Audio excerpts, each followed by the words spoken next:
What's up, everyone? This is InCamp Podcast. I'm your host, Aaron Hepler. I hope you've had a good summer. Hope you're getting ready for the season and having fun doing it, shooting your bow, maybe climbing up in the saddle out of a tree stand from a kneeling position on the ground, whatever you're doing. If you're one of those people that's fortunate enough to be out west right now or about to be, good luck on your antelope, your mule deer, your sheep, your elk, whatever it is. I hope it's a good one. This week's episode is one that I would consider to really kick off the fall. Our guest is a podcast host himself. If you haven't heard of it, check out the acknowledgments at the end because he talks about what he does. And I think you're really going to like the stuff that he puts out if you haven't already heard of it. Anyway, we really get into some of the pieces that really connected his seasons together for the last couple of years. We talk about, comparing yourself not to other hunters that are way better than you, but comparing yourself to yourself 8 years ago, 5 years ago, 2 years ago, how much room you have to improve, but how much room you have already improved to finding deer or, whatever pursuit really that you're doing in the outdoors. We'll introduce the guest as soon as he comes on.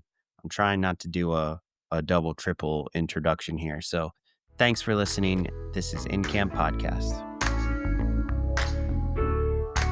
On the other end of the line with me, I have the PA Big Woods Buck Slayer at iCloud.com, Mr. Jake Hofer himself. Yeah, man. Yeah. I carry that flag with pride. That's my new email. I've been trying to get Jake to be a PA Big Woods Buck Slayer for about 5 years now. So it's been a grind, folks. A real grind. But yeah.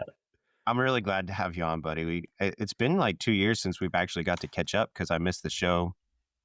Well, oddly, we both missed the show this past year, so yeah, I forgot about that. But I actually didn't go either because I ended up getting the flu like a couple days before I wanted to go. So I still went to work, but I didn't go to the show.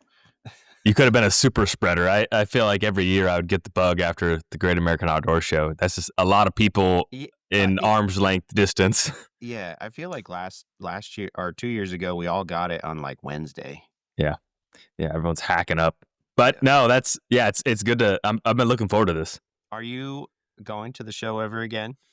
I feel like there's a future in the show for you, Jake. Yeah, I actually have put some thought into it because the one thing that I really enjoyed about that show was recording the podcast, and there's just so many great people in Harrisburg, Pennsylvania throughout that period. So would I go out there for 10 more days? No. Would I go out there for like a long weekend and record some podcasts? Yeah, I definitely could see that happening. Yeah, and then you can just come stay here and we can, maybe shed hunt a little bit. Now we're talking. Coyotes, this year we had ice. We got ice fishing in, PA has a lot. If it's a sportsman's paradise, I have no doubt about that. Truly. As far as the buck thing, though, everybody talks about it being, all really good. I don't think it's a sleeper state yet. I think it's getting there. It's kind of hard to be because it's all, it's a lot of big tracts of timber. Like there's not, there's a lot of deer moving all over the place, not kind of just not following routine patterns all the time. But yeah, well, maybe that's why they're getting bigger because, they're harder. I mean, they're harder to kill. There's no doubt about it. Yeah. Yeah. Did you see that set of sheds the kids found? You saw, I'm sure. I mean, it's ridiculous. They're huge. That guy used to be an Exodus customer, ironically. Yeah, Logan Marks or whatever. Yeah. I think is his name. Yeah. Yeah. Nice kid. I've never actually talked to him.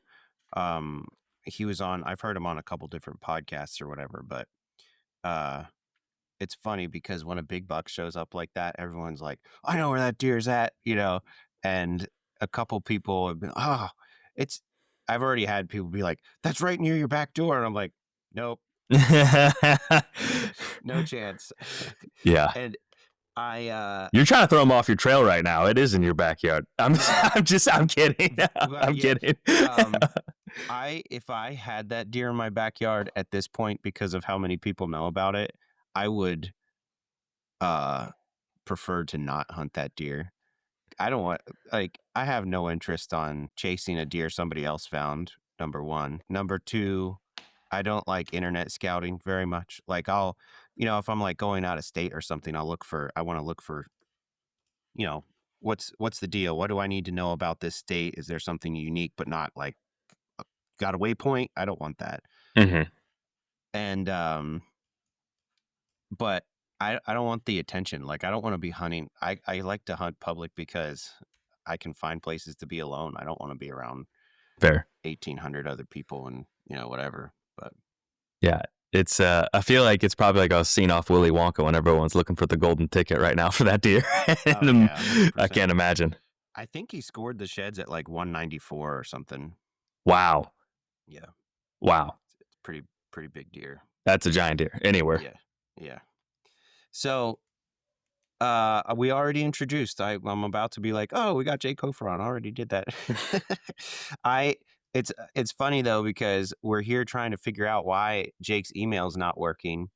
And like he said, he grew up and he started going by Jake, and I typed in Jake Hofer instead of Jacob. So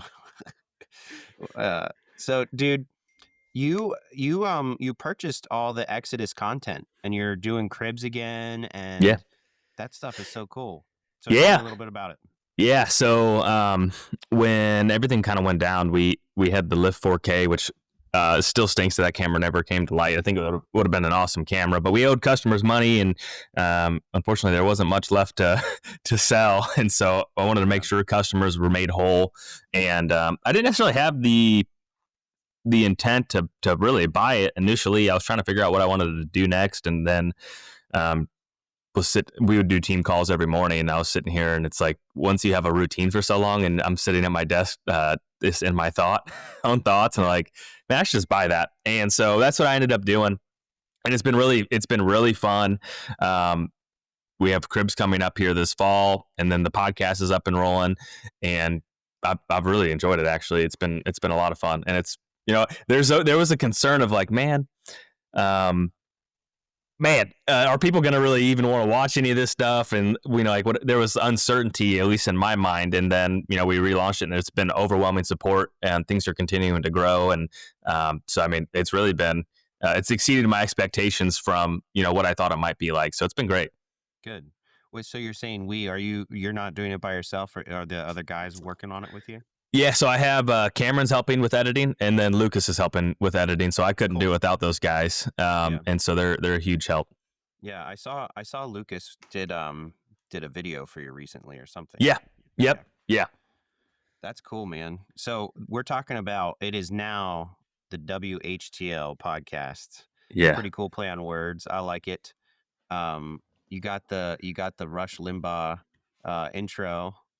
Right?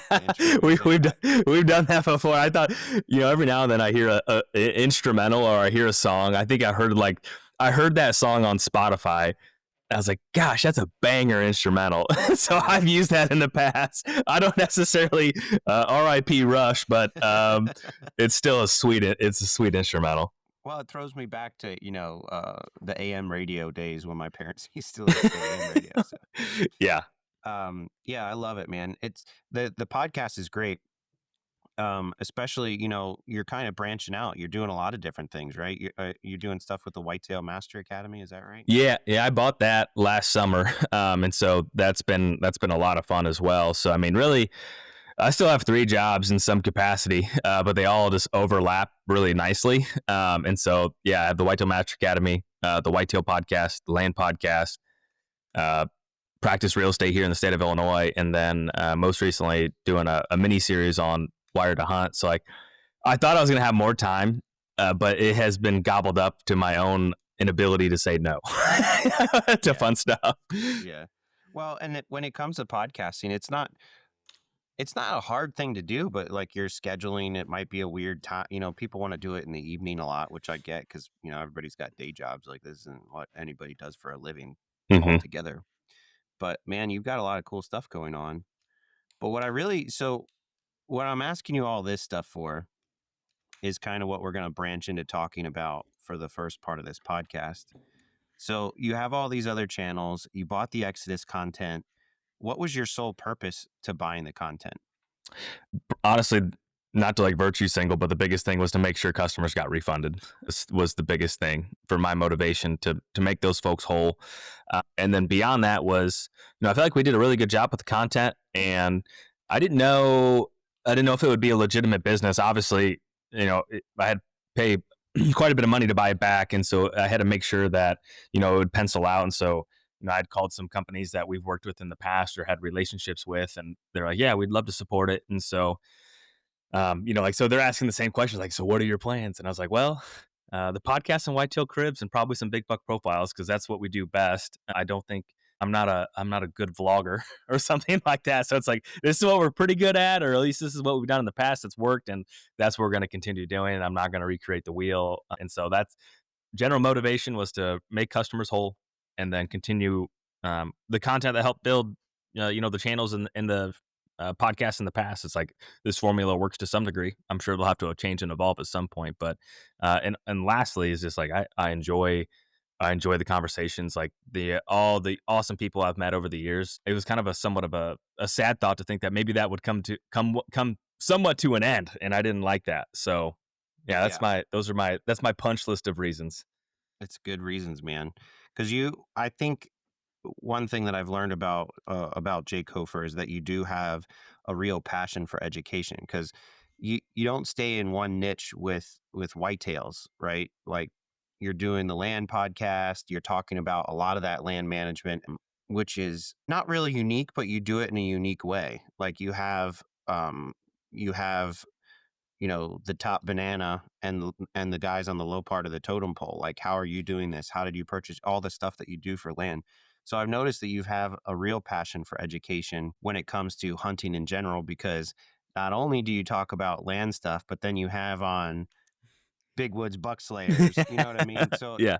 and you've really picked people out of the woodwork that are, top of the line to, your average Joe, who is not really, maybe a really good hunter, but not really noticed by social media or whatever. I think you've done a really good job at that. What fuels your passion like that? I think it, I think I just like to learn, hear from other people's perspectives, and I think obviously I live in the Midwest, but I think even just some of the trends of deer behavior and things of that nature, I think it could be applied just about anywhere across the country. It might be a different timeline. The terrain may be at a quarter scale instead of a full scale. And it's like all these little things that you can kind of pick up from these folks is one thing. And then the other thing is, the old cliche saying is, you end up being the sum of the five people you spend the most time with.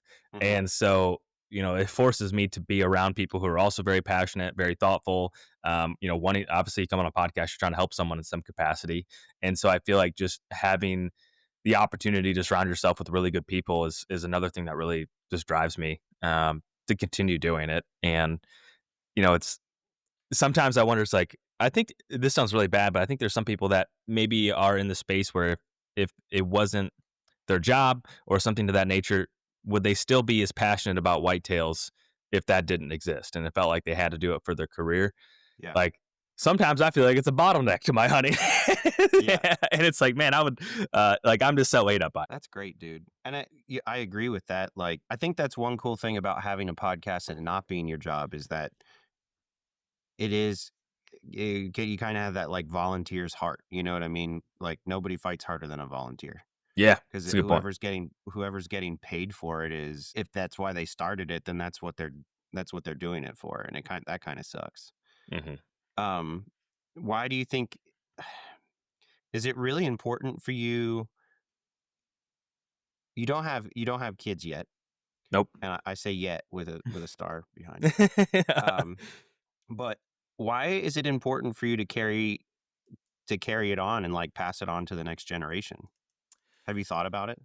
Yeah, I think I've had so many people believe in me, or take me under their wing, or take the time to explain something that I don't understand. And so, like, I feel, I don't want to say I feel obligated, but I feel like honored for the opportunity to pass it. Whatever I can pass forward, I owe it, because so many people have helped me throughout, my career up to this point. And like, I truly, truly appreciate what those people have done for me. And if I help inspire someone else, or, help someone inspire to buy a piece of ground and manage it, and it's like, that legacy lives on for a very long time. The Land Podcast, like I grew up, I didn't think I'd ever be able to buy ground, and then like just through real estate and trying to learn more about that and talk to other folks that have built farms and things of that nature. And it's like I started talking to him. It's like, man, this is way more attainable than what I ever thought as a kid.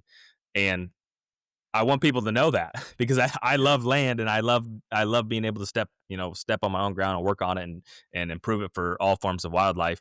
And I think there's a lot of people that have been, I don't want to say misinformed, but it's just like if you don't know how to do it or you don't know it's a possibility, or you're like, hey, I don't make a ton of money, but hey, I just listened to 5 podcasts of guys that sound like they were in a similar boat to me and they were able to do it. I can do it. Yeah. And I feel like that's to me very, very motivating. And then just the outreach of emails and text messages and everything else of, people that I don't know, but they send a text message that's very heartfelt. Like, man, I've listened to the podcast. I never really thought I would be able to own ground, but listen to your podcast. I knew this, and this, and we bought it and we're headed there this weekend with the family and keep up the good work. Like that puts a lot of gas in my tank. It really does. Yeah. Yeah, I bet, man. That's really rewarding. I listened to one of your land podcasts with my good buddy Troy, Yeah. and I don't think I ever actually heard his like he told me bits and pieces. Um, mostly we talked about just the farm that he bought in general, what he's excited about it, but never about like his story. I didn't know that he paid off his first house before he was 29 It's pretty crazy. with it. And that's crazy. Like, it's kind of like, well, just save hard. Those parts of the stories that you tell in your land podcasts on that you dig apart, I'm sure really help people, especially in a financial standpoint. Like, how do you make a farm achievable? Because it's kind of like it's almost kind of a sometimes you feel like it's a selfish thing. You know what I Yeah. mean? Like, oh, I'm gonna buy this farm so I can go deer hunting. Hmm. But it's not, because like you just said, it's part of a legacy. It could be passed on to your kids. It could be, a place where your grandkids cut their teeth or whatever. And not only is it just keeping people out of trouble, but it is fueling hunting and just good things in general. Hmm. Yeah. There's a lot of conservation practices that happen on, a whitetail hunter's farm. And I feel that the, the journey most of them go, and then I follow this to a T is, you buy a piece of ground and you're like, I want this to be the best deer hunting farm on the face of the earth. I'm going to, if it means I need to put whatever plant, whatever thing for more big deer, I'm gonna do it. And then like as you get into it and start learning, you're like, I could probably plant this patch into pollinators. I could put this in some warm season grasses, or hey, Right. I know it's gonna take 30 years before it produces an acorn, but I'm gonna plant some white oaks because I think that'd be pretty cool. And so it's like all those different things that you find enjoyment out of, beyond deer season, right? Like, man, I burnt this last year and I killed off the Broman fescue, and now this little pat, here's a clump of Indian grass that was able to express itself. It sounds so nerdy and so dumb, and I never thought I'd be that guy, but that is me every time I go behind my house. I'm just observing. Yeah, that's really cool, dude. We actually we talked about it a little bit on our last text conversation, because we were talking about you're doing the, like you said, you're doing the back 40 mini series for Meat Eater or Wired to Hunt. Hmm. And I was kind of giving you some feedback, and we said, oh, I like this guest, like this guest. And I just said, oh, it's not that I don't like these guys. It's just I don't really relate to them or whatever. And you did remind me that, like, hey, people geek out on the land management side of stuff as much as they do about hunting big deer. Hmm. Like, and Don Higgins said it in the podcast. He's like, I don't need another big deer on my wall. He's like, I have enough. And Hmm. his goal is to shoot the biggest buck he can possibly find or grow one that's that big. But really for him, it's almost not even about hunting a deer anymore. I mean, of course he loves to hunt, but it is his passion about managing his land and that kind of thing. I think that's really cool. Yeah, it's an addicting process. I mean, it really is. And I think the other thing too, and is, people, I feel like that panel, right? I have a ton of respect for every one of them. Yeah. And I think a lot of people are like, the must be nice comes to mind, or like these different things. And it's like most of them built that brick by brick. And number Yeah. two, it's not like, hey, these are my bag of tricks and secrets. I won't tell you how I did it at all. Hmm. All these guys have been on a million podcasts and answered every single question that they've been asked of, hey, how'd you do this? How'd you do that? And they're like, this is how I did it. This is how I did it. If you were to do it all over again, how would you do it? This is exactly how I would do it. It's like, Yeah. how can you fault those guys when they are willing to share all the information they have? It's just you got to have the gumption to follow their advice or listen to it and discern and figure out, how it makes sense for you. But I want to throw that clarification there because it's like, man, it's so easy to rag on people, but it's like it's not like they're like, hey, these are my proprietary secrets and no one can get them. They'll tell No, you and everything. yeah, that's why I'm bringing it up because that was something in me there where I was like, even though I can't really relate to those guys, I do respect what they've done and what they've built because they, like you said, they didn't just walk into it, man. Hmm. And the must be nice is, yeah, it must be nice, but I'm sure they thought that too when they were working hard to build it, Yeah. you know? And it is cool because they do share everything. The problem is with whitetails is some people just get it and some people just don't. Like you're just or you're in between. Like most I feel like most people are in between, you Yeah.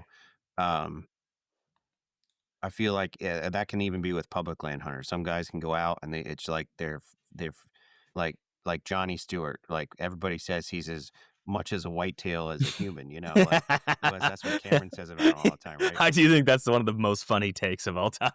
Yeah. But but it's so true because they go out and they just kind of like, all right, this is where it's gonna happen, and they just kind of like, I think it's because they've replicated it so many times. You did it once, you replicate what you did, and you can do it again. But they just get it. They just get where that deer's gonna be. They have that confidence, and it takes a long time to build that. Some That's the people key. just That's yeah. the key. Yeah, that's the key is it takes a long time. Yeah, same thing with like Andy May, talks about going on 3 4 day trips or whatever, and he's successful a lot of the time, but he didn't just start out that way, Yeah. you know? Yeah, that's So, anyone that compares someone else that's maybe 5 chapters deeper in their story, mhm. it's a disservice to do that. And I've done that in the past where I'm like, "Man, how did they do that or how'd they figure that out?" And then it's like, "Well, they've been doing it for 25 more years longer than me, so they should like it's a progression that happens in my opinion. And some people Yeah, are naturally better at it. yeah, oh, totally. I think it also comes with how you grew up learning. Like my dad, it, he he's never really killed a buck, like he killed a spike when he was like 17 or whatever. But that's not on his interest. He just likes to be outside. He likes to hunt. He likes to bring meat home. Um, so for me, we didn't focus on when I was growing up, we didn't focus on like, all right, here's how you find the big buck and here's how you kill him. Like we would see this like big, oh, there's a big scrape here, here's a big rub, stuff like that. But never like, oh, let's go find how we think this deer's moving. I didn't own a trail camera until I was uh 25. And at Wow. that point I've been hunting with a bow for like 18 or 19 years or something like that, right? It really wasn't until I was like 20 years old I started hunting public on my own because we hunted a lot of 5 to 10 acre properties that we had permission on, and then we had a farm. A family friend has a farm that we hunt on close to home, and that's altogether maybe 400 acres or something like that. So we spent time hunting on that, but it was never like, hey, let's go figure this out. So I am not a big buck slayer. I've killed a couple nice deer, but I feel so we're talking about people being 5 years behind somebody else. Even though I've been hunting for so long, I feel like I'm still kind of, now I've been doing the public land thing for like 8 years. So I can figure some stuff out. I've had really good opportunities and good encounters, better than I've had for the first 20 years of my hunting experience when it comes to shooting a big buck. But I think that you're right. That was a really good point is you can't compare yourself to somebody that's 5 years. Like Jake Hofer can't compare himself to Andy May because we're all behind Andy May. Yeah, I mean, it would be fair for Aaron Hepler to compare Aaron Hepler from 8 years ago. Yeah, exactly. Exactly. And same for everybody else. Just compare it to yourself and then learn from everybody else. How's that back 40 mini series going? It's been fun. Yeah, it was wanted to try a different format, and so kind of just Mark and I brainstormed on that and kind of solidified that format. And there's some things I would probably do different in after you do that, because it's like it's a new type of conversation, new type of flow. Yeah. I think the feedback's been really good. I had a lot of people reach out and say they really enjoyed it. And my goal was to get some different. It's the back 40 is more geared towards private land Hmm. and like hunting within with hunting within the boundaries of what you own or what you manage, and then how to manage it. And so, like, it's not applicable to absolutely everyone, but that was something that I have a natural curiosity and lean towards. But it's been really good, and it's been fun to see a lot of those folks agree on a lot of things, and then it's been interesting to hear like the nuanced takes of maybe it's the same Hmm. but overarching idea, but essentially, their own little twist or spin to whatever the topic is. And so, like, basically from here on out, every single week is a new dilemma. So, for example, we have one coming up, which I'm pretty excited to share. It's my food plots look like crap. Now what? Because everyone has had a failed food plot, and it's like Hmm. all these guys have had failed food plots at some point. And so, like, how do you salvage it? Is it worth salvaging? And so, it's kind of just the anxiety and excitement of season as it ramps up as things get closer. Next week is I can't find a buck to hunt. Now what? So it's like, oh, it's just like, I don't know. I have hunted enough seasons and I've talked to enough guys where it's like, I know around this time people get really nervous about that. A lot of people get really nervous about this around this time period. And I was like, I'm trying to be ahead of that idea and then bring in a panel of experts to discuss it. So that was like the root and thesis of the show. Yeah, I'm excited to hear that episode. When you say, "Oh, I don't have a buck to hunt yet," do you have a buck to hunt yet? Yeah. Yeah. Yeah, How I long's do. the list? How long's the list? I'm actually really excited for this season, probably more excited than ever. There's one You that I'm never wait say you're excited about your farm in Illinois, so I'm excited that you're excited about it. Yeah, no, I'm pretty pumped. There's definitely some really good deer running around, and then I'm waiting on my number one, based off of last year. I don't have any pictures of him yet, but he typically shows up later. So I was hoping, and people have to tune in, but for the guy that maybe has 40 acres or 80 acres, and you're like, man, I really don't have bucks in the summer, but they show up in the fall, and it's like that is a vote of confidence for that guy to be like, I know my buddy's sending me pictures of velvet bucks almost every single night in an alfalfa field, but things will change, and then you just got to be patient and be ready for them to show up. So, yeah, I'm excited about the season. I have high expectations, and I'm excited as ever, honestly. Nice. I'm excited for you. If you don't know Jake he's a numbers cruncher. He can just sit there and be like, "Blah," it's like Beautiful Mind in there doing all kinds of things. Something like that. Um, I only know one other numbers cruncher that might be better than you, and that's my father-in-law. But data and intel, man, when it comes to movement of bucks, how you're using your camera intel, how you're lining it up with the sign, it seems to come easier to you than it does to other people. But this kind of goes back to comparing yourself. And I like that you brought that up. The way you use intel now, why don't you compare it to Jake Hofer 8 years ago Yeah. first? Why don't you do Yeah. that first? Yeah, I would say you become more refined with your gut instinct based off of data. So, like, data is in front of you to make assumptions, and I've gotten better, and I've still got a long ways to go and improve, but I've gotten better at finding trends and being able to make an assumption that makes sense. And so, in the past, dude, I wish I could. I don't want to say I wish. It would be fun to hop in a time machine and hunt like the 2018 season again, the 2019 season again with what I know, Yeah. or at least what I think I know now. It would have been so much more fun. But even at that time, it created a foundation of how I look at data now, because some of those opportunities I missed really sting. And so, I think there's some general trends, and a lot of this, 2018 or 2019, I would say, like, was maybe more cutting edge or breaking news, and now it's like, Hmm. oh yeah, it's secondary information because it's been discussed a lot. But Yeah. how I would look at things in the past would be picture a big deer, oh cool, and then, when's he gonna be back, and then he needs to show up 3 more times before I try to start hunting him. And then you can just see, like, with different habitat types, and I explain this to people when we're walking farms, and potentially, they might buy it, or people send, like, hey, what do you think of this place? And so, like, late October, if you're picturing like lowlands, re canary grass, really all softwoods like that. Typically in the past has always been really good late October. And then I would wait for the rut in November and I'd be like, man, I shouldn't have waited because it was actually really good then. And you get a couple hard frosts and then everything just lays down and all the cover's basically gone. And there might be some interior little spots where there's still good deer. But um, just in the past, I would just be too reliant on cameras. And now it's more of a prediction model of, okay, this deer showed up around this time last year. That's one data set. The wind of when the deer would be typically on camera is another data set. And then beyond that is, what shows up on small parcels and private ground. I know that's not relatable to a lot of people, but it is relatable to many. What shows up around like the 15th to the 22nd of October, that's probably the deer you're going to be hunting between the 3rd and the 10th. And that's when I find most of my success. So that's something there. But I'll say this, like, I can remember even back in junior high and high school, when it came to math and science, I was like, no, there's got to be a different way to do Mhm. it. And it's like, well, here is this theorem that works and has been used for hundreds of years. And I'm like, there's got to be a different way to do it. And so that's just how I've always been wired of like, these are the rules. These are the box that you're supposed to play in.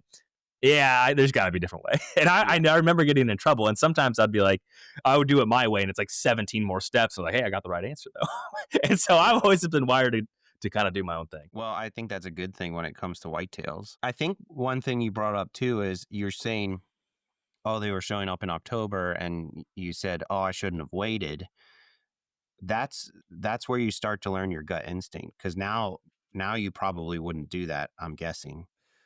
But In that specific habitat type, absolutely. Now, yeah. if it's like the deer I shot last year, it was November 9th. That deer Mhm, started showing up late October. mhm, Ramp starts intensifying. We got an east wind where I can go into this spot. Shot him on the first sit. mhm. 2018 Jake probably it wouldn't have happened. Like I wouldn't have had the patience to strike at the right time. It's like all these things that all these like the whole expert panel. It's like, be aggressive when the time is right. For a guy that doesn't know what that is, it's the most frustrating thing to hear on the face of the earth. Where it's like, well, when is the right time? And then you ask them that, and they're like, well, it depends.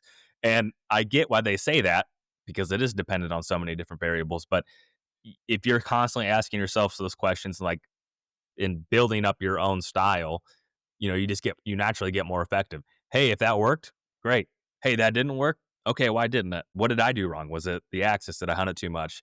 Was the wind not right? Did I not pick the right spot? And I think just being really comfortable with failure and having the humility to be like, I wasn't good enough. I wasn't good Mhm. enough for this plan. I didn't figure it out, but this is what I would do differently, and then just keep testing and optimizing is what I guess a long-winded variation of my thoughts regarding that. No, that's valid. I think what most people's problem is A, you're excited for the season to start and you're excited to see something, and people haven't developed that. Because when you say gut feeling, you're like, oh, it's kind of like a made up term for you can't answer the question, but it's a real thing. If I think what really makes people the most anxious is that they have a tag in their pocket Yeah, and they don't want to end the season with a tag in their pocket. I'm guilty of that. Yeah, I don't either. Like that's probably why I'm still happy with 110-inch bucks in PA. But what ends up happening is they'll either do two things. They'll get too conservative and they'll say, "Oh, I gotta wait, gotta wait, gotta wait because it's not October 31st or November 5th yet." And they're like, "I gotta wait for that date." Or they get too aggressive and they're like, "I can't wait anymore," and they go in real quick Mhm. instead of kind of putting the numbers together like you did. Like, "Oh, hey, I learned that I don't need to wait for November 5th in this type of cover for a deer to come through. And I don't need to wait, or I need to wait for this type of wind." Like you said, you went in on an east wind. Those are the kinds of things that you build with gut. Like they're things that you validate your gut feelings with. Like, hey, today feels right. Like something, I feel good about it. But I like that we talked about comparing yourself to yourself from years ago because I feel like you learn a lot that way. I think, and if you do that, you realize that you are more than likely experiencing growth and getting better.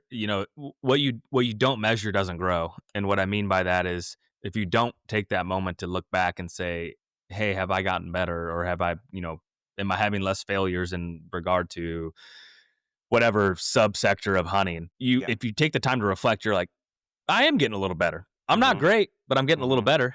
And I Mhm. think that is a point of encouragement because hunting, man, you fail a lot. I mean, it's like you look at I hunted 50 times last year and shot 2 bucks. You're like, not the best odds, but it's better. It's better what it was in the past. And Yeah. so I think that's something to definitely do. And one thing last year in particular that there would be points with like from the analytics side or like trying to like, you know, talk myself into why a plan should work and then go and doing it and like that was dumb. Didn't work. Mhm. Wasn't a good hunt.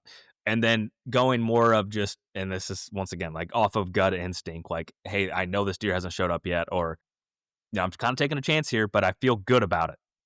Without thinking about this whole thesis of, a deer should do this because of this and this. Like when you throw that out the window and you just start following your gut, I had way more just big buck sightings last year on the sits where I'm like, I feel good about it. It makes sense. I'm not going to overthink it. And then I would catch myself on some sits where it's like, oh, it's a northwest wind and da da da da da. And then, like, I have a 20-minute inner monologue sitting there trying to decide what I want to do. And I go and do it. And it's like, shouldn't have done Yeah. that. That's an easy thing to do because especially when you're sitting in the tree throwing milkweed out, you can Yeah. think about so many things being like, Yeah. "Oh, the wind changed. Maybe I should get down," and sometimes you just need to stick with what's working. Yeah. The saying for fishermen is don't leave fish to find fish, and Yeah. deer hunters do that all the time, All the time. right? There's things that you end up learning from. This is something I did want to say. You're when you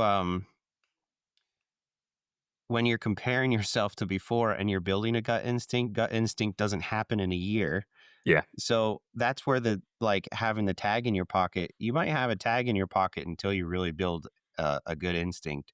And I think that's what rifle season was created for, just to go out and kill something. Yeah. Little confidence booster. Yeah, yeah. Or buy a bird dog and shoot a bunch of birds. It makes you feel good about yourself. Yeah. Yeah. Um, but for Jake, is it Is it about the hunt and about the chase and about the experience as much as the kill, or is one greater than the other? I would say wholeheartedly it's about the process. It's sometimes I'm trying to think of an elegant way to say this, and I probably won't be able to do it, but the chase and the hunt and the anticipation and everything that builds up to it is what I live for. And then if I had to put a cherry on the top, it's being full draw on a buck that you're in after, or a buck that gets your heart rate elevated. Like that's the pinnacle of it. And then everything else is kind of dessert, like recovering it with your friends and family, and like telling the Mhm, story to your friends. Like that's the cherry on top. But mhm. it's the process of challenging yourself. Anything that's hard that you accomplish is extremely rewarding. So if it was just simply about shooting big deer, I feel like that's too shallow, and I feel like that light dims over time. If you're addicted to the process and consistently challenging yourself, which is what I enjoy doing, Yes, it's exceptionally addicting. And I'm an yes. addictive personality, so that's part of the problem too. So uh, Well, I feel like all hunters have an addictive personality. fair, that's fair. I it's that was an elegant way to put it because the antlers on the wall are the memory of what you did to get them, Yeah, not and that's troubling because there are people who are like, I went here, I went here, I went here, I killed 6 big bucks, and I don't remember any of it because I was so tired the whole time. hmm It's not that that's not like they obviously worked hard or whatever, but I kinda wanna I wanna have a story to tell at the end of it. Well, it's the progression of that's why stories have stood the test of time. Like decades later, hundreds of years later, it's the build up. It's like in literature class where it's like, okay, you have, and it keeps going, and like at the point is the climax, and then down. And a good hunting story is what that is. Like a good season is not just I went out the first day and I shot a good buck, and man, I'm great. That's Mhm. so unfulfilling. Or I randomly showed up to this state and I shot a buck on the first time. It's cool, like, I wouldn't be mad about it, but I kinda wanna embrace the suck for a little while. Like, when I went to Iowa, I hunted, like, 20 some times. I made 3 trips out there and, like, passed a lot of deer that were, like, big deer for me to pass. I was like, I wanna earn this thing. Like, I want to spend a lot of time, and I want this to be very, rewarding and fulfilling when I hopefully wrap my tag around a buck, and it worked out. But like, I enjoyed having to grind. Obviously, it shows that I'm not that awesome of a deer hunter, but I had the determination and grit. And grit's probably not even a fair way to say it, because I was grinning ear to ear every time I went out there. But like, that to me was the pinnacle of all of that, was the chase, the hunt, sticking to my goal. And then when it all came together, it was so rewarding. Yeah. And you were I remember texting back and forth with you during that time. You were pretty laid back, like, oh, just having a good time seeing what deer do. Like, Yeah. because you don't, the way they act in a state that's not your home state, I'm not going to say Iowa is an easier state to hunt. Deer aren't easy to hunt, period. But you have higher density, so your chances of seeing more are better. And maybe there's a little less pressure, maybe there's not, but they're more inclined to do things that deer do. And a lot of it has to do with the density. So you get to see all that. And that was one thing I remember you being really excited about. Like, oh, I'm Yeah. going to get to do all these things that I don't do at home. Yeah. Which is crazy because, I'm in Illinois, and you drive over to Iowa, and it's like, this doesn't look all that different. And then it's like, even the farm where I shot my deer on, it's a beautiful farm, absolutely beautiful farm. And it's like, man, I've hunted better looking farms in Illinois with way less big deer and sightings and everything else. And so I don't know. I think it's truly the journey. I know that sounds cliche, but I mean, that's what keeps us going back. Like I said, if it was all easy and you magically shot whatever buck you wanted every single year, that wouldn't be the case. I was on the Run and Gun podcast. I was asked what my dream hunt was, and I took a second to think about it. I was like, I want a saga. I want to have multiple years of history with this, like, not an elk hunt, not a moose hunt. Like, I want to chase a big typical whitetail for multiple years, and I want to double lung the deer and have friends and family there for the recovery. And like, that was my dream hunt. So like, if that illustrates, it wasn't a shallow, I want to shoot a 400-inch below. Nope. I want a saga of a whitetail experience. Yeah, that's cool, man. When I went to Colorado and killed my elk a couple years back, I shot it on the first day. And what you said, you just said, like, the story of the actual hunt is cool, like how it went down and stuff. Obviously, if you kill something on the first day, it doesn't really, if it's a good one, it was a good hunt, it was cool. Like, it was one of the most amazing experiences I've had. But the whole story came after I killed the bull, because it was a whole week of hunting with my buddies and calling elk and stuff. And the whole experience was really what that, I Euro mounted that thing. Whenever I look at that thing, it's really, I mean, I remember shooting it and stuff, but it was really about the whole rest of the week. Yeah. What are your plans for this fall? I drew a late muzzleloader tag for Iowa, so I'm very excited about that. And then just hang out in Illinois and hunt as much as I'm available to do so. And just I'm really looking forward to that. Illinois is a hard state to leave. I know it's not the best. I know I'm not in the best area, but that's something that I'm just gonna hang out around here, hunt Illinois, and then around Christmas time, New Year's, I'm gonna pack up and go to Iowa and hunt deer over standing food. Nice. I'll be in Iowa next year. I keep telling you should have drew. Was it like 2 years ago? I was like, dude, you need to just burn your points and go. Did a small, a low point unit, but now I have 5 points, so I'll draw with some buddies next year and Nice. and go into one of the good areas, I guess. Well, I'm looking forward. I'm looking forward to you for that. Yeah, I'm gonna end up having to hit you up for tips and tricks. This is a good question. I think that people talk about this a lot. They'll say, "Oh, somebody from Iowa couldn't be a good deer hunter in Pennsylvania because, like, somebody with experience, oh, they're not good. They hunt in an area that's easy, or they don't know what it's like till they come to Maine and track a buck, or PA and hunt all these big tracts of timber." I don't really find that to be an accurate statement. I think it's a logical fallacy. And then here's what I would say to that. Just go through your head. Just name someone in Iowa that's a well-known deer hunter. Just go ahead and name one that comes to mind. Bill Winke. Where's he from? He's Michigan? Not from Iowa. Yeah. He's from Michigan. Yeah, because he loved deer hunting so much. He said, this isn't that fun. I love deer hunting. I'm going to go to where it's better. Is that wiser than saying, like, sticking where it sucks and be like, well, yeah, I could do that there? Well, go do it. No one's holding you back from doing it. It's a free country. But I do think I get where people come from that. And I think there's probably some truth to that. However, I would say the guys that are figuring out in Iowa, or they moved to Iowa from a not so great state, they're so passionate and fired up about whitetails that if, God forbid, they had to go to Maine and track bucks, give them some time. I bet you they would still have above average success, because it comes down to the personality and work ethic, not the state you live in. It's like, hey, I hate where I live and it's not fun and I'm miserable. No one's making you stay there. You Yeah. can go do something else. Yep. And they're the same people that say must be nice, I guess. But I have the utmost respect for people that get it done in hard states. Like, I want to make that abundantly clear, because it is challenging. I almost think it's like a badge of honor to hunt like a really challenging state and have, above average success wherever you're at. I'll be the first person to congratulate someone like that. And you keep trying to get me to go to PA, and it's like, I don't want to go. It doesn't sound that fun. Look. We've got a couple. There's a couple hanging on the wall that are 120s, Jake. They're you can come and we'll make it happen. If November was longer than 30 days, I'd be there. PA did something quite kind of cool this year, though. It's not for bucks, but we have a rifle season in January, and there will be snow, which is kind of fun for me. I think that's kind of fun. Well, I'll be tracking. I'll be saving a doe tag just to go walk around in the snow with a rifle. I think that is cool. Yeah, that is cool. PA's got a lot of good opportunities. We do have some pretty long seasons. We got a lot of bear seasons with like archery and stuff. I think there is a lot of opportunity on the East Coast. Mm-hmm. I would agree with that. Bowfish and stingrays again next week. That'll be fun. That'll be really cool. Right? If you weren't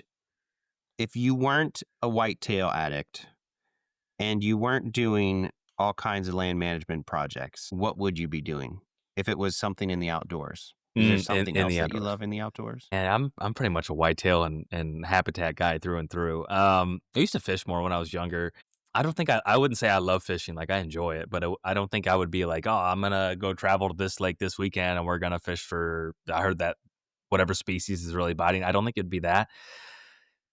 I would probably just be like a full on tree hugger and like planting pollinator plots and like learning about plants. As nerdy as that is, that's probably what I would do. Of like, hey, I'm trying to look for this rare species of something, because it would still be a form of hunting. Yeah, is what it would be. And it's like, hey, I heard this species of trees in this area. I want to go find it. That's probably what I would do. That's cool though. Yeah, I would say that's probably what I'd do. But thankfully, like with whitetail hunting and scouting and I still kind of do that to some degree, but if you take the deer off the landscape, that's probably what I'd end up being pretty inclined to like, or even looking at, that's definitely what I would do. That's cool, man. I like that. From your Iowa buck last year, and you got one in Illinois, and was it last year or was it 2 years ago? Iowa was 23, and then last year I shot 2 bucks in Illinois. 2 bucks in Illinois. But you killed a Iowa buck and an Illinois buck in the same year? Yeah, that was 2023. Can you kind of, from the 4 bucks that you've killed in the last 2 years, can you paint some similarities between what you did to find them and plan your strategy for them? Yeah, I absolutely. I would say my Illinois buck of 23 and then my archery buck in Illinois last year were both like in the summer, spring, like when the farm I shot my buck off in Iowa, my good friend Steve Hansen bought it, and I remember when he sent me the pin, I was like, I sent him a thing like, this spot right here looks awesome. Mm-hmm. And that's where I ended up shooting that buck. And it was the first time I hunted that spot too. And then in a similar situation, really 3 of the bucks are like this. Another one that same year in 23 where I shot my Illinois buck, that was the first one I ever bought. I still own it. And when we bought it, there was a blind, in one general area. And it's like, doesn't make sense. And so I actually had another plot dozed in, and then I was like, hey, while you're here, I just want a basic 2-track road for access. Like, no vehicles are going to drive up, but like, I just need to, it's pretty steep terrain. It's like, I just want something that has clean access up. So I moved the blind over, because even when I first looked at that farm, I was like, man, this feels like it's a tight pinch and this makes sense. And if you come off the road from this direction, it should be good. First time I hunted that spot, shot that buck. And then last year, it was a permission farm that I'm hunting with a friend, and we scouted it, and I was like, oh, dude, with an east wind, like between these dates, this spot would be money. And so I never hunted that spot. And then November 9th, we got an east wind. I went in there and did a hanging hunt and shot that buck. So like, I guess those 3 common similarities are following gut instinct and having I guess a lucky guess of like, hey, this seems like the spot based off of the access, based off of where the terrain's at, based off of what's surrounding it. These all make sense. And then having, not overhunting that before it was time would I would say all three of those things have in common. And then my muzzleloader buck, I would attribute that to somewhat of luck.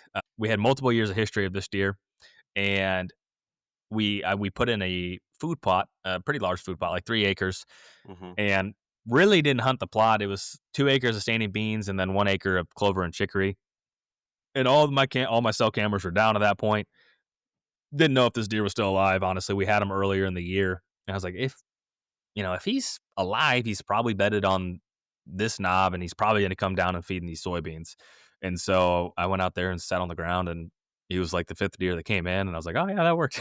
Once that was the first time I hunted over that plot too. So I mean, I guess all those have a similarity of first sits, and then this Mm. kind of following some sort of gut instinct. Like I had no recent intel to go hunt that plot other than, hey, it's pretty cold. I got the right wind, and I don't have a blind set up. I don't have a stand set up, but I have a gun, and I'm just gonna set up, and it worked. Yeah. When it comes to like the weather and you're looking for those cold fronts, how important to you is the actual temperature versus the comparison of temperature from day to day? I like to use Weather Underground, Mm-hmm. not the app. So if you go on, I learned this from Bobby Kendall with the Whitetail Group. Yep. You go on there and like go to the Safari or Google Chrome, whatever, and then make Yep. that as an icon on your phone. I'm looking at those charts nonstop, and so I would say I like the temperature to be lower, but I do think the temperature change, which Jeff Sturgis kind of pioneered this a long time ago, and I remember like Mm-hmm. the first time hearing it from him and trying to follow that model. It's like, dang, I see way more deer when it's supposed to be good versus hunting it when it's bad. And so I'm a huge, I would say, aside from the Iowa deer, every other of those 4 deer were like on the back end of a front or in its Mm-hmm. close association to a front with, dropping temperature, rising barometric pressure, and, just the right place at the right time. So, Yeah. and then I would say I love east winds a lot, like a lot. I mean, I, if I look around here, a lot of the deer I've shot are on east winds, Mm-hmm. and maybe that's a product of the farms I hunt and they set up better for east winds. I don't necessarily think that. I think it's in correlation to the front end of the front before there's probably some sort of weather change. And the amount of guys that do not set up a spot or scout a spot for an east wind. And then there's, I don't know, it's November, or whatever, and there's an east wind. And they're like, oh man, I have an Yeah. east wind and I got nowhere to go. I don't set up for an east wind. I, dude, I set up for east winds because a lot of times it sets up very nicely. And so, like I said, it's probably a product of some of the farms that I hunt. But I love east winds. Well, they call it a killer's wind because I think there's a few things to it. Maybe it's because the deer are confused, like they're used to a northwest type wind. That's like our prevailing winds through most of the country, and they can't use what they normally do to protect themselves like they would like. That might be one thing, but then when you're talking about a front, an east wind is what's always happening on, towards the middle to the end of that front or on the back half of it. You'll have like a straight north or northeast or a northwest wind that's really, really cold and heavy. And then 2 days later, the wind, when the front is completely gone, it's what? Southwest, Mm-hmm. probably. Mm-hmm. So that probably has something to do with it, I guess. I feel like activity even increases. We had a east wind. I got a bunch of pictures of bucks on my cell cameras, and I'm like, "What's going on?" So I went and looked at the weather, and it's like, "Oh, it's an east wind." And so, Yeah. like I said, it could be 100% a product of how things set up with where I'm at. But if I always tell people when, like, if I'm selling a farm and we're walking it, and I'm like, "This is a money spot for an east wind," they're like, Hmm. "Yeah, but we don't get them." And I was like, hang a stand there, just trust me. Hmm. I don't think most people do or listen to me, but I do. I wish they would, because Yeah. it's coming from a point of like, this is going to be an awesome spot on it. I think the other thing too with east winds is, let's say during the bulk of like the peak activity, so call it October 25th, whenever gun season opens in your state, Hmm. maybe you get east winds, maybe 3 east winds, maybe 5 in that period. And so it's a spot that you're not going to inherently overhunt versus a northwest spot, southwest wind Yeah. spot where you can just hunt the heck out of it, out of comfort and habit. Right. No, that's a good point. Two of the now that I'm thinking of it, two of the Pope bucks that I've killed with my bow were both on some, like one was a northeast wind, the other one was a southeast wind, but it was on the back end of or in the middle of a front. Boom. And that buck that I podcasted with you last on the Exodus podcast, Mm-hmm. that was also a northeast wind. So it's like all those similarities. You're right. Like most of the time, east winds do pay off, and I think it does. It's probably like multifactorial. Like I'm sure it has to do with the front, but it might have a lot to do with just the wind itself. One of the greater questions of whitetail hunting. Yeah, that's I don't want to. Maybe they've done a study on like deer distance of movement on wind I'm sure. direction. I'm sure Penn State has done something on it. I'll have to dig deep into that Yeah. blog to find that. But what I was asking you about temperature is because also I think people are like, oh, it needs to be 36 or 32 degrees for it to be, considered a front. But one of the bucks that I killed, the reason I asked you about temperature was it was 52, like high of 52. It was like 36 in the morning or whatever, but it ended up being like 52 degrees. But the day before was 75 degrees. Mm. So I think and that was something I also learned from Jeff Sturgis, like the Mature Buck Strategies book that he has, is like, it's not necessarily just about the actual temperature number, although colder is better. It's really about that drop. I would agree with that. Yeah, I think it's the change of. I think this is all related to weather. I think is the like my uneducated opinion. I'm not a deer researcher. I'm just a Yeah. dumb deer hunter. So I Yeah. don't know. Well, I don't think there's anything invalid about trying to go hunt a really hot day. Like, of course, you can learn how to see deer like that, but it does make it better when the weather is ideal. Well, even your expectations are higher. I think it's somewhat maybe a self fulfilling prophecy to some degree, where it's like, oh, it's temperature drop. I'm going to go to my good spot that I've been waiting on for these specific conditions, and then sure enough, you have a good hunt. The deer. Yeah, I mean, I'm pretty much a weather hunter, honestly. Like if it's like 80 degrees and it's not during like a specific period of time of the year, like I might go. I might just hunt behind the house and just watch deer. Hmm. But I put the chips in the middle of the table when it's time to do it, based Yeah. off of weather, I would say. Well, it makes it more fun, and I think it actually gives you more time for other things. Like maybe Jake should buy a bird dog and go bird hunting. you know, uh, no, I end up usually doing something else when the weather isn't right for deer. Like you can be like, oh, well, that's not hardcore, but I like doing a lot of things. That's why I called it in camp. Like this isn't just deer hunting podcasts.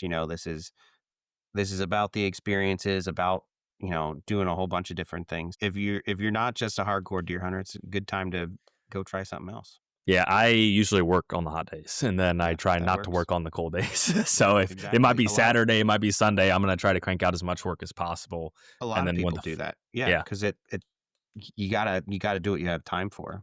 How are you building your strategy this year? We talked about it before we got on air. You're a Moultrie guy now. You Yeah. liking those? You liking those cameras? I do, yeah. I mean, it's obviously very strange to run anything but Exodus. That's all I've used for a long time.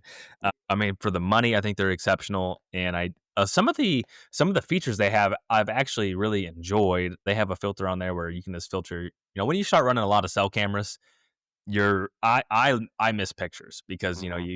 you wake up or like throughout the day. I have notifications off on my phone for cell cam pictures for obvious reasons. Be too much of a distraction. Yeah, And so like when you don't look at the app for 24 hours or however long, and then you can just go boom and it filters through the bucks and it's all one feed of just bucks, which I think is a pretty cool thing. So they have some really interesting features that I've actually really enjoyed, and I think sometimes we've all been conditioned to be like, just another feature to make me want to try to buy it. Like, does it really improve my experience? And I would say a lot of the features they do have truly improved the experience. And so it's been good. I would be lying to say it wasn't strange, but it's been good. yeah. Is it pretty accurate? Because I've seen that technology before, and it was like, it's like it picks up some bucks, but if you go through the other pictures, you're missing some still. I would say I would say from what I've seen, it's pretty darn accurate. And it's funny because there's like a mature buck filter. on that. And I was like, man, they must be getting their data sets from Michigan or something because these don't seem mature to me. But I think it definitely helps you stay organized. It's been an adjustment. Actually, it was kind of when we shot a video for the Edge 3, my buddy Richard here, he helps with a lot of video stuff here locally. And I was like, oh, we can go in here. The lighting will be a little bit softer. And we're walking up there to put it. I was like, oh, this is a good spot for a camera. And there was an Exodus lift too that's been there since I bought this place. And it's like, oh man, it's like a changing of the guard right now. I was taking down a lift 2 to put up an Edge 3, which was, kind of surreal, man. It's like it was honestly a little sad, but there's new beginnings, new chapters, and I will say like Moultrie has been a huge support to continue on the content and have this make sense. So, but Yeah, that's great. yeah, I think it's extremely affordable. Are you? Yeah, for sure. Are you using any of their regular SD card cameras? I don't have any of those. I would like to try some of them for sure, but I'm mainly running the Edge 2 Pro. I have an Edge Solar and an Edge 3. The Edge Solar, I think is a pretty awesome idea. Like anyone that runs a lot of cameras, you start incurring a lot of expense with keeping them on. And I'm not Yeah, necessarily saying the data plans, but the right. batteries.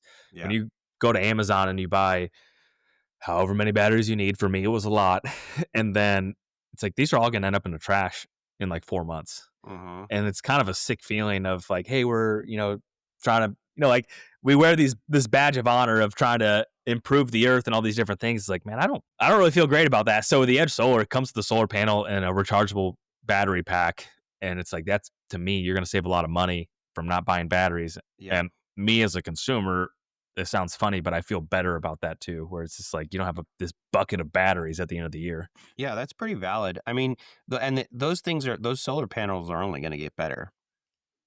Yeah, I mean, that technology is there's I watched this is how lame I am. I watched a documentary at like 2019 about microchips and like chips in computers and like how they I forgot there's a Now Moore's this law. is the Jake Hofer Yeah, yeah, podcast. yeah. It was about Moore's law and like how it doubles over a certain period of time. And obviously cell cameras are a technology, and it's like so that technology is going to double, like I don't even remember what the documentary was called, but if someone was interested enough, they could probably Google it and find it. It would be Well, probably ultra boring to most people. well, they've already gotten way better than what they were when they started, Yeah, and so right? that doubling of quality gets Yeah. faster and faster and faster from first iteration, second iteration. Like it just continues to evolve so fast too. So, I mean, they're just going to keep getting better, which is that's technology. Yeah. There is something about an SD card camera that I love, like I that agree. pull that card and put it in, you're all excited, and Yeah. then you realize you didn't turn the camera on or something. Yeah, I died. Yeah, I was hanging some cameras and some stands yesterday actually, and came across the camera that had the last year of data. Oh man, it's like I was going through that like crazy last night. Just like, oh yeah, because you just get to relive the whole season Yeah. in one sitting, and that maybe that's one of the drawbacks of cell cameras is like instant, instant, instant, instant. And if something is instant, it's a lot easier to forget it. And I feel like that's maybe something that we lose with using cell cameras. That it short circuits our brain. Where it's like, dear, dear, dear, dear. Yep, put the phone back in my pocket. Where it's like, Hmm. okay, I'm sitting here and I got it on video and I have it on audio. And I see a doe run and I hear grunts in the background. It's a little buck. And it's like, okay, well, that's a really good data set. And like, there is a lost piece of intel with cell Hmm. cameras, in my opinion. Are they still great? Are they still awesome? Absolutely. But I agree. There's something about running the standard camera. Yeah. I think cell cams do help to build your gut feeling because you're getting it real time. You know what I mean?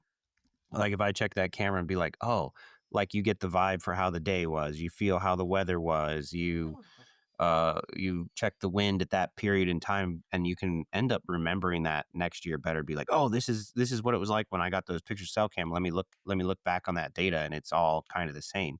That's Yeah. building that gut feeling. So that's key. But I think the other cool thing about SD card cameras is they make you go in the woods and look around.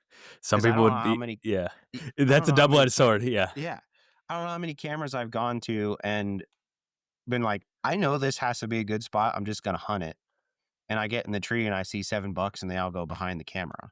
Yeah. You know what I mean? I was talking to my buddy about cameras just in general the other day. When you're out in the woods and you're scouting and you're seeing the physical sign and seeing what the deer are doing and putting your thoughts together for how that goes, most of the time where I would have sat to kill a deer, like where I put a camera to sit and kill a deer, I would have sat there without a camera there. Yeah.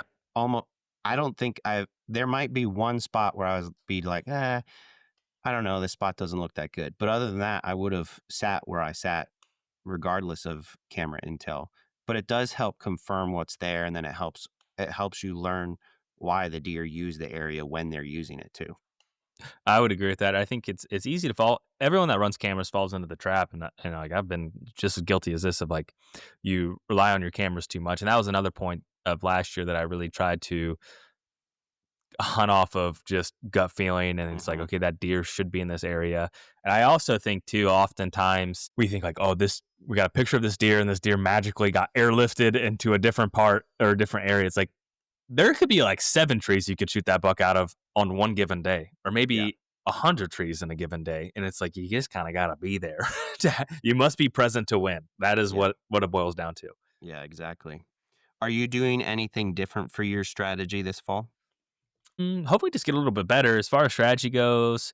Um, there, w- Not really, honestly. I wish I could say I was doing something drastically different. Um, but really just trying to get incrementally better. Compared to last year. I'm trying to think of any specific. I planted sorghum this year at my Oh, house, cool. so I'm really curious. It looks great. It's come up really nicely, so I'm really curious to see the level of attraction, the use. I've never planted it before, so that's something I'm just kind of curious to see how it does. And then beyond that, man, just gonna try to develop a good plan and enjoy the season. Like Yeah. realize, I think, and I'm projecting once again, but it's like I remember I think it was 2021. Like I was Mm-hmm. pretty pessimistic all season, and then I got done at the end of the year. I didn't shoot a buck, missed one, wounded one, just like uh was just pretty negative.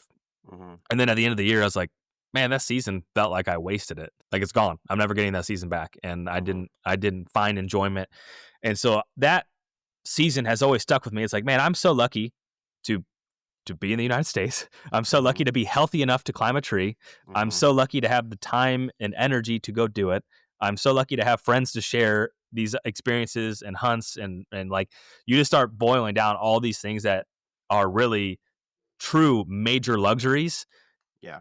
And it's like I feel like a lot of it comes down to mindset and positivity, where if you're just like the world's out to get me, oh, the neighbor's running the chainsaw again, or oh, I heard a dog bark, or like all these different things you just like get in your own head of like, it's not going to come together because of this silly reason. It's like, man, they're deer. We're humans.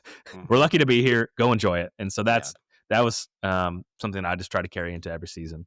Nice. Love that. All right. 2024.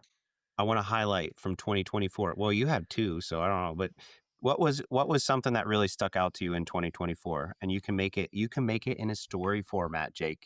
Mm. I would say a highlight would be going in on a first. Actually, this is kind of funny. So this is a key thing that I did not do. So when I found that spot where I was like, oh yeah, east wind, this is money. I didn't take the time to say like that's the tree. I just said this is the area. So I came in the dark. I'm hunting out of a saddle, and I start climbing the shagbark hickory tree, and it's just a total mess. And it's like it's super loud. It's gonna take me forever. My aider's getting stuck on every snag of the bark, and so I'm like 2 sticks high, and I'm like, this. I have no cover. This is so stupid. And so this is dark.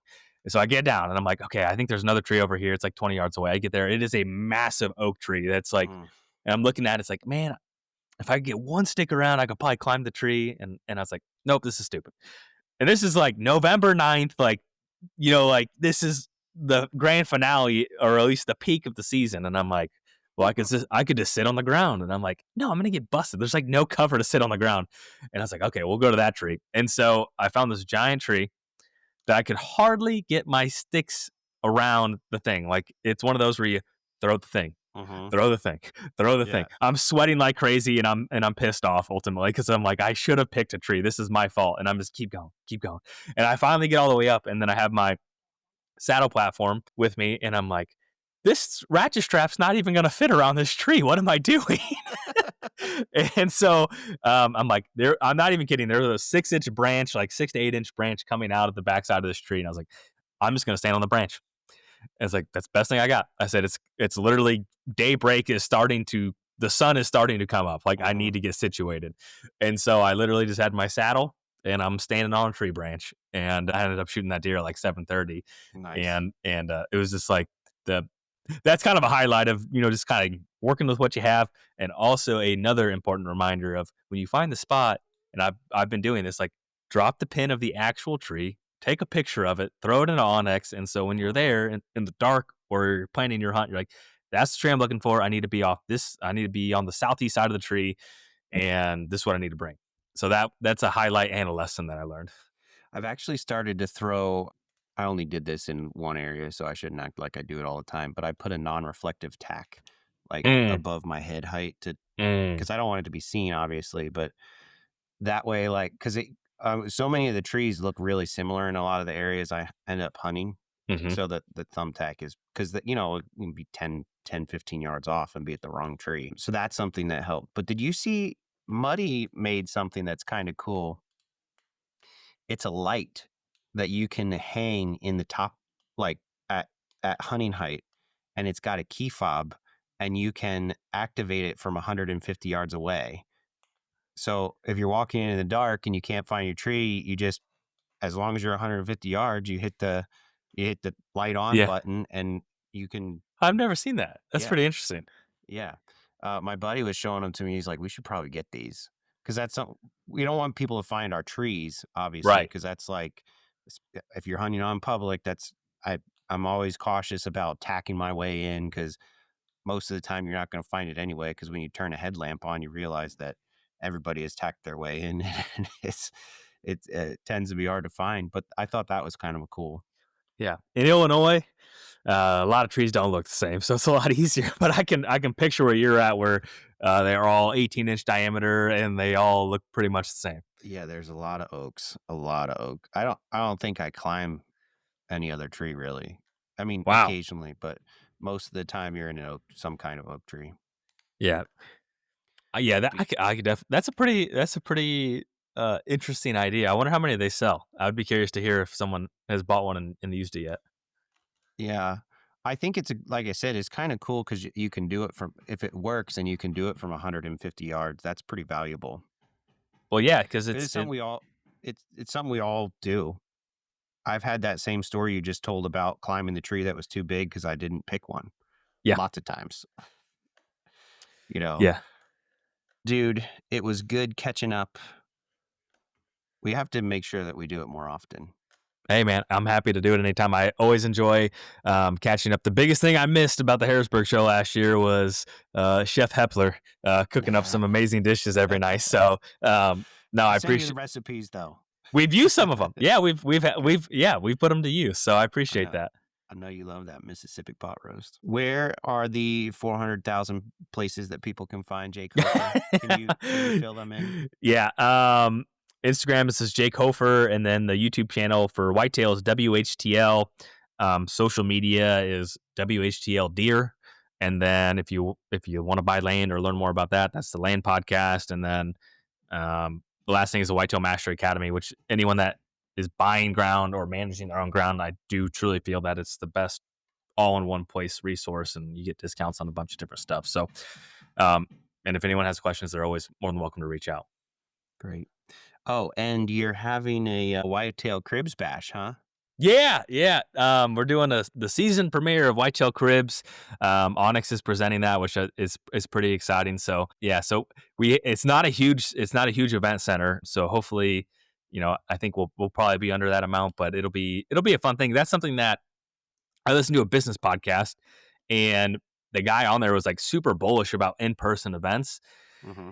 And I found it to be interesting because obviously we live in a digital era and like we can do this right now. You're in Pennsylvania, I'm in Illinois, but there is something special about having so many like-minded people under one roof and just the camaraderie of that. So I'm really looking forward to it. It's really, really cool. Actually, Troy runs like a big buck contest every year, Hmm. and everything that he makes from it goes back into prizes and into the contest. It's really cool. But he has Troy is the boss of his family owned garage door company. Hmm. That's what this hat is. KJ Doors. He runs a buck contest, and last year he started an in-person raffle for it. It was really cool, man. That's cool. He like opened a couple of his garage bays and I think we had like 80, somewhere between an 80 to 100 people come out, and there were kids, and he, did like the, hot dogs and chili. And it was, I think, sometime in January, February. It was a lot of fun, man. And it was really cool. Same vibe you get from the outdoor show, because you're getting to talk to all these people, just smaller scale. And it was a really cool event. So I'm glad you're doing that. That's really cool. If you want to make the trip out, you're more than welcome to come. I know that's a long way for a 3-hour event, but you're welcome to. I thought about it. I did. But, well, man, it was good catching up. Awesome. Thank you so much. Likewise. Buddy. Yeah. We'll see you. Talk to you later. Well, that's a wrap. Thanks for listening. Go ahead and follow InCamp Podcast on Apple Podcast or Spotify. We'd love to have you. Either way, thanks for coming back week after week to listen. If you could leave the show a review and a rating, it'd be really appreciated. It helps me know what to do. And I'm thinking about doing some short episodes for deer hunting and kind of doing like a midweek deer hunting kind of thing. So let me know what you think about that. Anyway, please check out Jake at WHTL on his podcast. He's there on Instagram, on YouTube. I'd really appreciate you guys tuning into this stuff, because, man, it's some real valuable information. Thanks again. This is InCamp Podcast.